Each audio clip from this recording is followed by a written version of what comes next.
Hello guys and welcome into a new series. This series will be dedicated to the video games which has been created alongside movies as an extension based on them or just a simple way to promote the movie itself. In this series we will touch the games and then bit in movies or some specifics and facts if they were there. So let me in the comments how would like you to see this kind of series, what should I more focus or miss, it will help me a lot for next videos. And because it's Christmas time, for the first episode I will talk about games inspired by one of the most iconic Christmas movies of all time, which also this year celebrated 35th anniversary, the Home Alone movie, which is one of the most iconic family Christmas movies of all time, and for many people it's a tradition to eat some Christmas sweets, opening gifts, and just being cozy and feel the Christmas time. And with success like Home Alone, logically there was an itch for creating some games. Over time, 3 video games based on Home Alone movies has been created, so we will walk through the years and look how games look like, their differences and other things. So take some Christmas sweets, hot milk or chocolate, and let's jump into it. First Home Alone game covered period between 1991 and 93, based on a released version. Back then it was quite common when a video game had several releases over the different platforms and systems. Also, many versions had a bit different changes and rules, so we will look onto the differences between them. Basic plot of the game remained the same. Kevin McAllister must prevent Harry and Marv from burgling his home by using various objects, weapons and traps. And now, the fun begins with the differences. First version has been released in October 1991 for Nintendo Entertainment System. Player must avoid being captured by wet bandits for 20 minutes. During this time, you can set traps by using items scattered around the house. Each trap had a different strength and in result, different time of knocking out the burglar will occur. Player can also hide behind a certain parts of the house, but only for 2 consecutive turns. Fun fact is that some copies of NES version had 2 different game over screens. One having Kevin McAllister performing the iconic trademark screaming face with a speech balloon with "Oh no" message, second have only a large cloud with "Oh no" in middle of it. Following in December 1991, a Super Nintendo version was a bit different game. Main goal remained same, but here you must bring all valuable fortunes from house down into the basement. When you collect all necessary items, you must move into basement and avoid all dangerous enemies, such as rats, spiders, bats and ghosts. To finally save all family's riches into safe room, you must also beat a boss. In similar way, the Game Boy version also included the gathering of valuable items and depositing them into basement. However, game is divided by 4 levels and each respective level you must collect different set of items. So for example, in first level you must collect the jewelry, gold, silver items, in second level toys, third various electronics, and last 4th level is about collecting exotic pets. In each level you must meet the minimum requirements of collected items to have access into basement. Then on each level in this part you must beat a boss to finally put all valuable items into safe. Each level had obviously a different boss fight, like giant spider, rat and ghost, and on final level you will fight Harry and Marv themselves. After beating wet bandits in the last level, the last boss to eliminate is the furnace, which is a reference to the movie scene where Kevin has to conquer his fear to the basement furnace.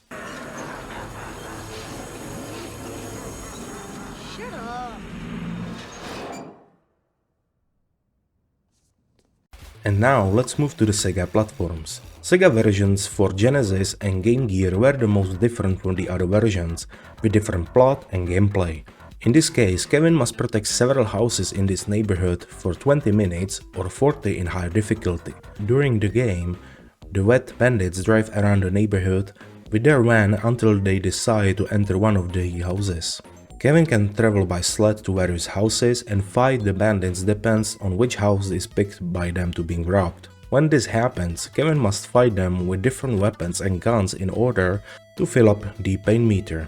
When pain meter reaches full, house is saved and bandits will retreat. However, alongside pain meter, there is a second one showing how far the bandits are with robbery. So you must stop them quickly because the rob meter will be full. If this happens, house will be flooded and you will not be able to enter that house again. If all houses are flooded, the game is over. Kevin also starts here with simple BB gun, but throughout the game he can find various items and combine them to make a different ammunition like snow, glue or light bulbs, and also different types of guns like rifle, bazooka, launcher or mortar. Yup, here Kevin is more like a Rambo instead of being a small child. Each gun also have a various effects like rifle has the longest range, bazooka short range or launcher mortar have a arc aiming. Guns also have a different types of ammunition, so you must collect ammo items. Kevin also can enter the houses earlier to lay down several traps and get higher chance to fill up the pain meter faster. And lastly, each house has some sort of unique defense like boss tarantula, security robot or ghost. This can be used against bandits but also dangerous against Kevin. And lastly, if bandits captures Kevin, game will not end. They will hang him on a wall and continue the robbery, but you can fidget and drop down to continue defending the house. Following the PC version, which I played as a small kid, player is given 1 hour of time, which is 5 minutes in real life, to set up traps in order to hurt when bandits. After the time limit, you are unable to set traps, and each trap can be only triggered once and inflict a single point of damage. Goal is to hurt bandit 10 times, which result into knocking him down. The ultimate object is knocking both of them. You can also trigger own traps, which will do nothing harmful to you, but every trigger by you slightly reduces the chance to win the game. And lastly, the Master System version from 1993, Kevin here walks through 30 levels in 6 different houses while evading Harry and Marv and collecting all valuables which are later put into safe. Depends on house, there is also dog or cat which can help you. Also Kevin can use the BB gun to let drop the loot from the bandits for a few seconds and able to collect it. However, if any bandit left the house with the stolen loot, game is over. As you saw here, the first Home Alone game had several different versions of gameplay and judged by critics, some versions were literally a wasted film license to use, while for example Sega Master version has been praised for nice graphics, but the level system was not good and being simply basic. Overall the game was okay-ish but nothing special, just a fine addition into promotion of the movie. And now we move into the sequel of Home Alone, the Home Alone 2 Lost in New York. The success of the first movie logically led into sequel, which with few small changes, it's literally a first movie but set in New York. Personally, I love the sequel equally with the first movie, even it's stepping into the same river for a second time. There are some cool moments, and Tim Curry as a hotel front desk manager is a fine villain.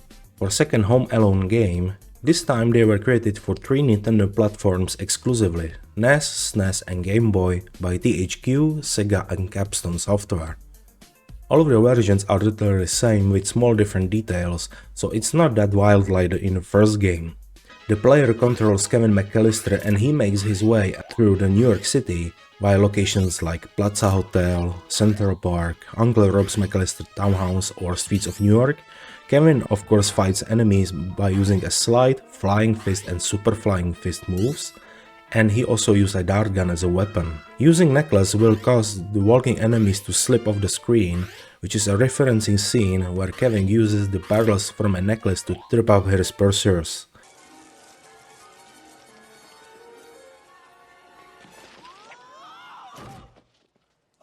He can collect also some power-ups like pizza slices, all pies, bells, candy canes and so on. So it's quite plain and simple what to do in this game, like in many similar games in this era. In 2016, video game developer Frank Cifaldi found the NES version source code on the old hard drive and released it into the public. He stated that game's code was based on the Simpsons licensed titles for NES, which back then they were quite popular and plenty. Also there was a plan to make a sequel for Game Boy named Home Alone 2, Lost in New York, Kevin's Dream, but unexpected development, but it was scrapped before released. Thank God that never happened. While the first game was kinda okay, the sequel was literally awful and also it was awarded as the worst sequel of 1992 by magazine Electronic Gaming Monthly.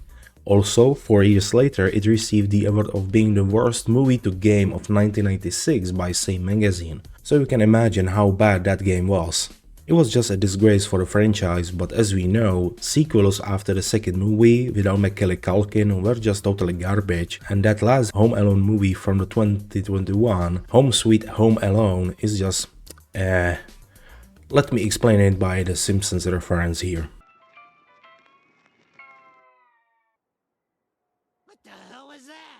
And the deep hole of despair has not ended, because in 2006, exclusively for Europe and Australia, a PS2 game, Home Alone, was released, and I will not speak about that. It's a waste of DVD and time. Like literally, the empty DVD is more interesting than this blunder. How stupid you must be.